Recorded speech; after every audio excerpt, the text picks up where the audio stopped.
The guys went on a mission, set up checkpoints and said, if there is any movement in our direction, open fire. Later they started running away from their position, fleeing the fire.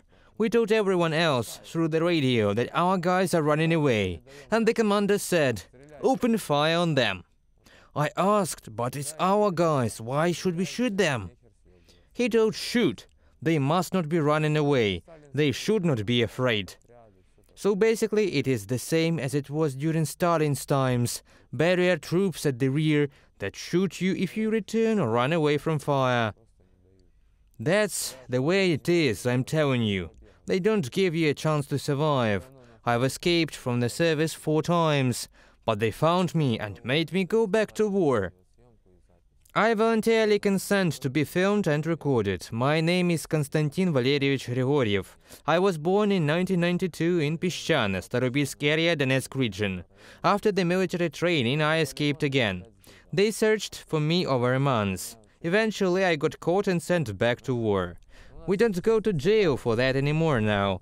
There is no such thing as going to jail for desertion. The punishment is entirely different.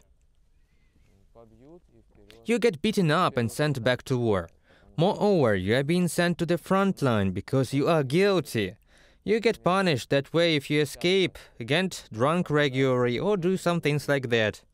They beat you up and make you go to the hottest place of the front line. If you survive there, they send you to even worse position. If you survive there as well, then you can get an amnesty and live like a regular soldier. Beastliness.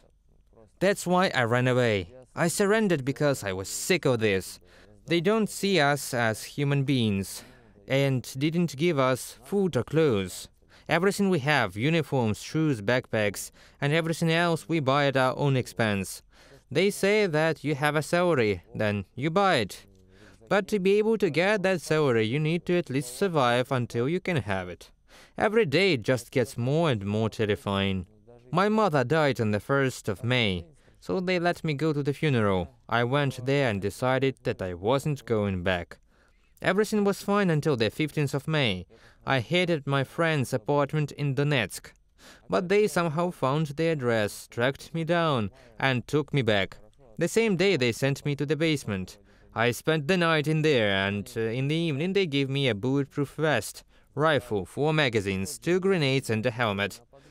There were 3 other guys with me. Our mission was to run across the plantation, which was under constant fire, and occupy an empty house on the other side. I knew from the very beginning that this mission was impossible. As soon as we got to the plantation, the fire opened at us. The house that we had to take was not empty.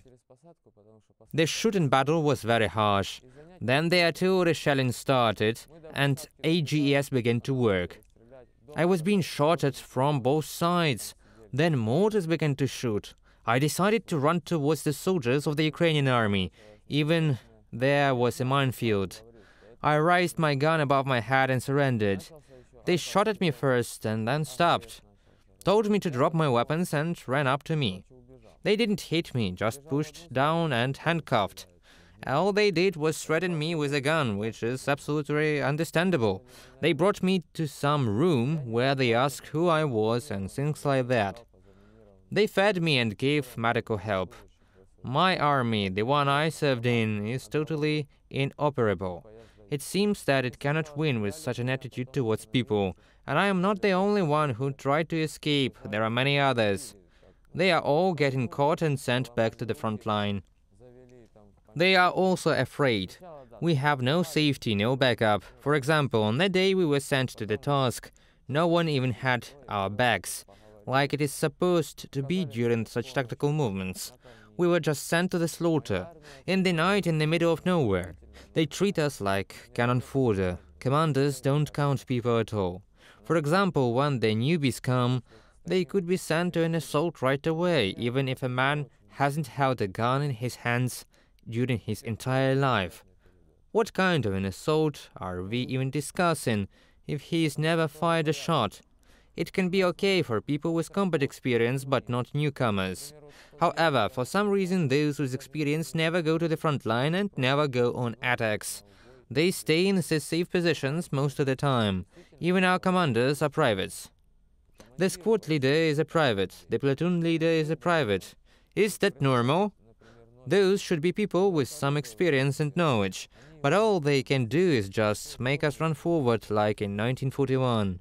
We've had cases when a whole company was sent across the field without cover. Commander said, "The main thing is to get to the trench." Eventually, 2 men made it to the trench but died shortly after, right in that trench. The whole company was put down. Machinery is what's truly important for them, I know it for sure. They don't care how many people died. We ate whatever we brought with us. Sometimes there is a can of stew per day for the 2 of us. That's not even close to enough for 1 soldier. 1.5 liters of water per day for 2 people. If you ever want to make yourself some tea, forget it. I was once sent to a position where I was supposed to be replaced within 24 hours. The shelling started, so I sat there for 10 days without food, water, or cigarettes. I kept on asking them through the radio, when will I be replaced? The only answer I got was that it wasn't possible at the moment, and I had to be patient. I was out there in the rain and nobody even gave me a cloak tent. Nothing. And after that they asked, "Why are the guns rusty?" And I said, "Where I am supposed to hide if I'm sitting in the rain?" I was all wet myself and got pneumonia as a result. When I came back, they sent me to another post the next day. All I got was just 1 night of normal sleep and back to the position again. There's a shortage of people and resources, so they use everything to the max. Basically, they are just using people to the maximum of their abilities until they die. Even when a man can't walk anymore, they still send them on attacks, tasks, etc. We decided to get together and come up to our commander. We explained that we refuse to do certain tasks. Either we don't want to or it is just unrealistic. He said, "Do you want even worse? Then you will go to Avdiivka." And that is how they solve everything. If you have done something wrong, they send you to Marinka. If you survived, the next point is Avdiivka. If you somehow survived there, then you can get an amnesty. That's their main way of punishment. I also remember some cases of people shooting themselves to escape. But the commanders found out it wasn't a battle wound and sent them straight to Avdiivka as a punishment. It is an extremely hot spot in there right now, so there are really 2 options here. Either death or wounds. We are seen as second class. Even during attacks, those who are from LPR and DPR go first, and they go behind us. They are privileged in everything for some reason. I remember when new Russian soldiers came and the commander told us if a single Russian died, we would all be dead. But if our man dies, it is okay and no one cares. For them, we are not real Russians. So it is clear that we are seen as second class. That is the only thing I understand very clearly. But when it comes to fighting, we are at the same level as them. We even had guys from Russia that served in the army and had experience in hot spots. But here they are more scared than we are. They don't know what to do, they panic. At the same time, our guys are more or less used to it. I know a man who fought in Syria. He said, "I've been everywhere, but in Donbass it is a living hell. Even in Syria, it is not as bad as it is here." There were also many cases of friendly fire, simply because there was no communication. Soldiers came from different sides, they both detected movement and started firing, especially at night. And later in the morning they realized they killed their own soldiers. Even the sniper killed his people for the same reason. He was just not warned that people were coming there. So he saw the movement, shot and killed 2 people from our unit. We attacked Russians because no one told us that they would be passing here. And all that happens just because no one communicates, there is no interaction, and it is a big problem. They will be running out of people very soon, and will end up taking those with physical disabilities, beggars, etc. I know that for a fact. I got a deaf man in my unit. You can't even put him on a post. He's deaf and can't hear anything. Nevertheless, he serves in our army. There is also a man without a leg. Obviously, he can't run. How can he be on war? But they don't care as long as they can use these people somehow. There are many old people in the army who are over 55. In fact, by law they should be discharged by now, but they are still serving. I've even seen people who are 60 and older. If a person is determined to avoid this, he should try all the ways he can, including surrendering, as I did. I did not want to fight, so I surrendered. That was my last option because I'd already tried everything else. I tried to do this legally, I tried through confirming my health issues, but after their checkup, they said I was healthy.